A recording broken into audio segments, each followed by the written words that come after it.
మన ప్రభువైన యేసుక్రీస్తు పరిశుద్ధ నామములో ఈ పాడ్కాస్ట్ ద్వారా వాక్యం వింటున్న ప్రతి వారికి నా హృదయపూర్వకమైనటువంటి వందనాలు. దేవుడు మిమ్మను దీవించునుగాక. సామెతల గ్రంథం 23వ అధ్యాయము 18వ వచనం. నిశ్చయముగా ముందుగతి రానేవచ్చును, నీ ఆశ భంగము కానేరదు. In English, for surely there is an end and thing expectation shall not be cut off. ఈ మాట యొక్క అర్థం, నిశ్చయముగా నీకొక భవిష్యత్తు ఉన్నది. ఆ భవిష్యత్తులో నీవు ఏదైతే ఆలోచిస్తున్నావో, ఏదైతే కోరుకుంటున్నావో, ఏదైతే జరగాలని వాంఛిస్తున్నావో అది నిశ్చయముగా ప్రభువు జరిగిస్తారు. నీ ఆశ ఏమాత్రము కూడా భంగము కాదు. ప్రభువు నేడు సెలవిస్తున్నటువంటి మాట, నిశ్చయముగా ముందుగతి రానివచ్చును, నీ ఆశ భంగము కానేరదు అని ఎంతో బలపరిచేటువంటి, ప్రోత్సాహపరిచేటువంటి మాటను మనకు వివరిస్తున్నారు. చదువుల్లో ఉన్నత శిఖరాలను అధిరోహించాలని, ఉద్యోగంలో శ్రేష్టమైనటువంటి ఉద్యోగాలను పొందుకోవాలని, వ్యాపారంలో మంచి లాభాలను కలిగి ఉండాలని, వ్యాపారం విస్తరింప చేయబడాలి అని, సమాజంలో ఒక గుర్తింపు ఉండాలని, మరియు ఆత్మ సంబంధంగా మంచి ఆత్మీయ విలువలు కలిగి ఉండాలని, అనేకులను రక్షణలోకి నడిపించాలని, పరిశుద్ధాత్మతో నింపబడాలని, ఆత్మ వరములతో అలంకరింపబడాలని, ఆయన కొరకు ఆత్మ ఫలాలు బహుగా ఫలించాలని, ఆయన సాక్షిగా ఈ లోకంలో తేజరిల్లాలని, ఎన్నో భౌతికపరమైన ఆత్మీయమైనటువంటి ఆశలు మనము కలిగి ఉన్నాము. ఏ కోణంలో ఆశ కలిగి ఉన్నప్పటికీ ప్రభు సెలవిస్తున్నారు, నేను నీ ఆశ భంగము కానివ్వకుండా నీ ఆశను నెరవేరుస్తాను. అయితే ఈ మాటను మనం చదువుతున్నప్పుడు ఈ మాట అందరికీ వర్తిస్తున్నదా అని చూసినట్లయితే పొర్రపాటును కూడా కానే కాదు. ప్రపంచంలో ఉన్నటువంటి కోట్లాది జనులకు ప్రభు ఈ మాట సెలవిస్తున్నారు. ప్రపంచంలో ఉన్న ప్రతి మనిషికి కూడా ఈ మాటను ప్రభు సెలవిస్తున్నారు. నిశ్చయముగా ముందుకు రానివచ్చును, నీ ఆశ భంగము కానేరదు. అయితే ఆ వాగ్దానమును పొందుకొని ఆ వాగ్దానంలో ఉన్నటువంటి ఫలమును అనుభవించుటకు అందరూ యోగ్యులా అని చూసినట్లయితే కానే కాదు అని వాక్యము చాలా స్పష్టంగా సెలవిస్తుంది. ఎందుకని అని చూసినట్లయితే ఆ పైన వచనాన్ని మనం గమనించినట్లయితే దాని యొక్క భావమును మనం అర్థం చేసుకునగలుగుతాం. 17వ వచనం, పాపులను చూచి నీ హృదయమునందు మత్సరపడకము, నిత్యము యెహోవా యందు భయభక్తులు కలిగి ఉండము. నిశ్చయముగా ముందుగతి రానివచ్చును, నీ ఆశ భంగము కానేరదు. ఇక్కడ చాలా స్పష్టమైనటువంటి వచనాన్ని మనం గమనిస్తాం. ఆయన యందు భయభక్తులు కలిగి ఎవరైతే జీవిస్తారో వారి ఎడల ఆయన తన వాగ్దాన్ని నెరవేర్చుటకు ఇష్టడుగా ఉన్నాడు. అయితే నేటి దినాన మనం గుర్తించవలసింది, మనము ఆయన యందు భయభక్తులు కలిగి ఉన్నామా లేదా అని. ఒకవేళ భయభక్తులు కలిగి ఉన్నాము అని చూసుకున్నట్లయితే అది ఎన్నాళ్ళు ఉంటుంది?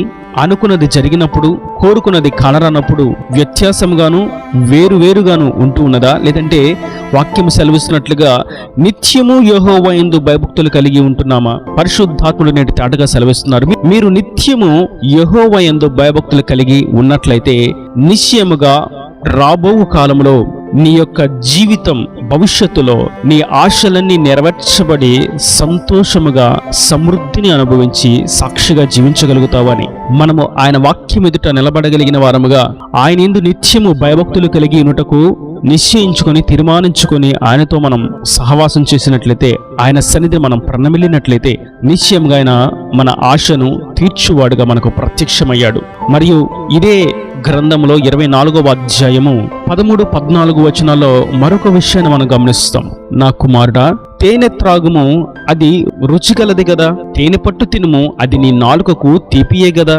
నీ ఆత్మకు జ్ఞానము అట్టిదని తెలుసుకొనుము. అది నీకు దొరికిన ఎడల ముందుకు నీకు మంచి గతి కలుగును, నీ ఆశ భంగము కానేరదు. ఇక్కడ కూడా పరిశుద్ధాత్ముడు మరొకసారి సెలవిస్తున్నారు, నీ ఆశ భంగము కాదు, ముందుకు నీకు మంచి గతి వస్తుంది, నీ భవిష్యత్తు దీవెనకరంగా ఉంటుంది. ఎప్పుడు అని చూసినట్లయితే ఇక్కడ కూడా ఒక చిన్న షరతును చూస్తాం. ఆయన జ్ఞానమును మనం పొందుకున్నప్పుడు, ఇది భౌతిక సంబంధమైనటువంటి జ్ఞానము కాదు గాని ఆత్మీయ జ్ఞానము, మరియు వాక్యం ఈ రీతిగా సెలవుస్తుంది, దేవునిని గూర్చిన జ్ఞానము, దైవీకమైనటువంటి జ్ఞానము. ఈ జ్ఞానమును మనం పొందుకున్నప్పుడు ఈ ఆత్మ సంబంధమైన దైవిక జ్ఞానం మనలను ఆయనలో స్థిరపరుస్తుంది, ఆయన సహవాసంలో బలపరుస్తుంది, మనలను సత్యములో నడిపిస్తుంది, ఆశీర్వాదకరమైనటువంటి త్రోవను స్పష్టంగా తెలియచేస్తుంది, ఆ దిశగా మనలను తోడుకొని పోతుంది. కాబట్టే భవిష్యత్తులో రాబో దినములలో నీ ఆశ నిశ్చయంగా నెరవేర్చబడుతుంది అని పరిశుద్ధాత్మలో తేటగా సెలవిస్తున్నారు. నేటి వాక్యం వింటున్నటువంటి నా ప్రియ సహోదరులారా, మన యొక్క ఆశ భంగము కాకుండా నిమిత్తం, మన యొక్క భవిష్యత్తు దీవెనకరంగా ఉండే నిమిత్తం, మన యొక్క రాబో దినములో ఆశీర్వాదకరంగా ఉండే నిమిత్తం మనము ఆయన షరతును, ఆయన ఆజ్ఞను, ఆయన నిబంధనను గైకొని మనం జీవించినట్లయితే నిశ్చయముగా మన యొక్క జీవితం ఆశీర్వాదకరంగా ముగించబడుతుంది. మన యొక్క జీవిత అంత్యము ఎంతో దీవెనకరంగా మార్చబడుతుంది. ఆయన యందు నిత్యము భయభక్తులు కలిగి జీవించినప్పుడు మరియు ఆయనను గూర్చినటువంటి దైవిక జ్ఞానమును మనం పొందుకున్నప్పుడు, నేడు గమనిస్తున్నట్లయితే అనేకులు భయభక్తులు కలిగి జీవిస్తారు, కానీ నిత్యము ఆయన యందు భయభక్తులు కలిగి ఉన్నట్లో ఓటమి పాలవుతూ ఉంటారు. మరియు జ్ఞానం పొందుకోవడానికి ప్రయత్నిస్తూ ఉంటారు, కానీ ఆయనను గూర్చినటువంటి దైవిక జ్ఞానమును పొందుకున్నటకు ముందడుగు వేయలేక నిలిచిపోయిన వారుగా ఉంటారు. దీని చేత వారి యొక్క ఆశము భంగమైపోవటం మనం గమనిస్తాం. అందుకే వాక్యం ఈ రీతిగా సెలవిస్తుంది. సామెతల గ్రంథం 24వ అధ్యాయము 20వ వచనం, దుర్జనునికి ముందుగతి లేదు, భక్తిహీనుల దీపము ఆరిపోవును. ఇక్కడ చాలా స్పష్టంగా మనం గమనిస్తాం, దుర్జనులకు అంటే దుర్మార్గతలోను, దుష్టత్వంలోను, నాశనకరమైనటువంటి ఆలోచనలతోనూ, పాపయుక్తమైనటువంటి యోచనలతోనూ జీవించే వారి యొక్క భవిష్యత్తు ఏమాత్రము కూడా దీవెనకరంగా ఉండదు, ఏమాత్రము కూడా ఆశీర్వాదకరంగా ఉండదు. ఇతరులను మోసం చేయాలి, ఇతరులను అణిచివేయాలి, ఇతరుల యొక్క జీవితాన్ని పాడు చేయాలి, ఇతరుల యొక్క సాక్ష్యాన్ని పాడు చేయాలి, ఇతరుల యొక్క పరిచర్యకు ఆటంకం కలిగించాలి, ఇతరుల యొక్క కుటుంబంలో విభేదాలు పుట్టించాలని యోచించేటువంటి ఈ దుర్జనులకు ముందుగతి లేదు, దీవెనకరమైనటువంటి ఆశీర్వాదకరమైనటువంటి భవిష్యత్తు లేని లేదు. వారిని గూర్చి మనం చూస్తాం, వారి యొక్క దీపము ఆరిపోతుంది అని. ఎందుకంటే వారు భక్తిహీనులుగా ఉన్నారు. దుర్జనులుగా ఉండటం ఒక ఎత్తు అయితే, భక్తిలో ఉన్నాము అని చెప్పుకుంటూ భక్తిలో ఉన్నటువంటి శక్తిని ఆశ్రయించక, భక్తిని విసర్జించి భయమును వదిలిపెట్టి భక్తిహీనులుగా ఉన్నటువంటి వారి యొక్క దీపము ఆరిపోతుందని వాక్యము చాలా స్పష్టంగా సెలవిస్తుంది. కనుక నా ప్రియ సహోదరులారా, మనం ఆయన యందు భయభక్తులు కలిగి ఉందాం. అది నిత్యము ఉండేటువంటి భయము మరియు భక్తి, మరియు ఆయనను గూర్చినటువంటి జ్ఞానమును సంపాదించుకుందాం. అప్పుడు మన యొక్క ఆలోచనలను, మన యొక్క యోచనలు, మన యొక్క కోరికలను ఆయన నెరవేరుస్తాడు. ఈ జ్ఞానము ఏ విధంగా ఉంటుంది, ఎలాగ మనం పొందుకొనగలుగుతామంటే, ఆయన యొక్క సత్యవాక్యాన్ని మనం ధ్యానించినప్పుడు, ఈ సత్యమైనటువంటి ఉపదేశమును మనం వినినప్పుడు, సత్యోపదేశానికి మనం చెవియొగ్గినప్పుడు, సత్యోపదేశమును అనుసరించి మనం ముందుకు జీవించినప్పుడు, ఆయన సన్నిధిని మోకరించి ప్రార్థించినప్పుడు, ఆయన కొరకు మనం కనిపెట్టుకుని ఉన్నప్పుడు, ఆయన మందిరంలోకి మనం అడుగు పెట్టినప్పుడు ఆయన యొక్క దైవిక జ్ఞానాన్ని మనం పొందుకొనగలుగుతాం. ఈ దైవిక జ్ఞానాన్ని పొందుకునేటువంటి మార్గమే భయభక్తులు కలిగినటువంటి జీవితం. ఎవరైతే నిత్యము భయభక్తులు కలిగి జీవిస్తారో వారికి ఆయన దైవికమైనటువంటి ఆత్మ సంబంధమైనటువంటి జ్ఞానమును ఇస్తాడు. వారు కలిగి ఉన్నటువంటి ఈ ఆధ్యాత్మిక స్థితిని బట్టి వారు ఆశించిన యొక్క ఆశ నెరవేర్చబడుతుంది. ఆయన గుప్పిలి విప్పి ప్రతి వాని కోరికను తీరుస్తాడు. ఆకాశవాకులు తెరిచి సమృద్ధిని అనుగ్రహిస్తాడు. కుటుంబాలను ఐక్యపరుస్తాడు.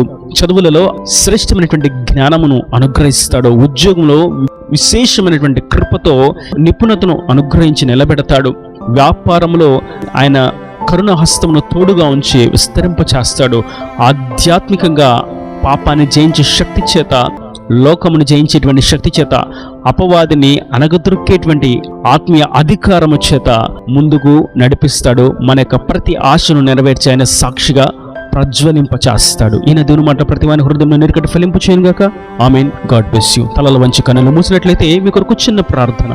ప్రేమ స్వరూపి కరుణా కటాక్షంగల నా తండ్రి, నా ప్రభువా, ఈ వాక్యం ప్రతి వారిని మీరు నిండాలుగా దీవించండి, ఆశీర్వదించండి. నిశ్చయముగా ముందుకు రానే వచ్చును, నీ ఆశ భంగము కానేరదు అని, నీ భవిష్యత్తు దీవెనకరంగా ఉంటుందని నీవు యోచించినది నిశ్చయంగా నెరవేర్చబడుతుందని మీరు సెలవిచ్చి, దాని కొరకు మేము నీ యందు నిత్యము భయభక్తులు కలిగి జీవించాలని, నీ జ్ఞానమును కలిగి జీవించాలని మీరు సెలవిచ్చారు. ఈ వాక్యం ప్రతి వారు నిత్యము నీ యందు భయభక్తులు కలిగి ఉండినట్లుగా ఆత్మ జ్ఞానమును పొందుకొని వారి ఆత్మ నీ జ్ఞానంతో ముందుకు నడిచినట్లుగా సహాయం అనుగ్రహించి వారి ప్రతి ఒక్క ఆశను నెరవేర్చి నీ సన్నిధిలో సాక్షిగా నిలబెట్టమని, నీ రాకడ రాజ్యాన్ని సిద్ధపరచమని యేసు పరిశుద్ధ నామమున ప్రార్థించి వేడుకుంటున్నాను తండ్రి.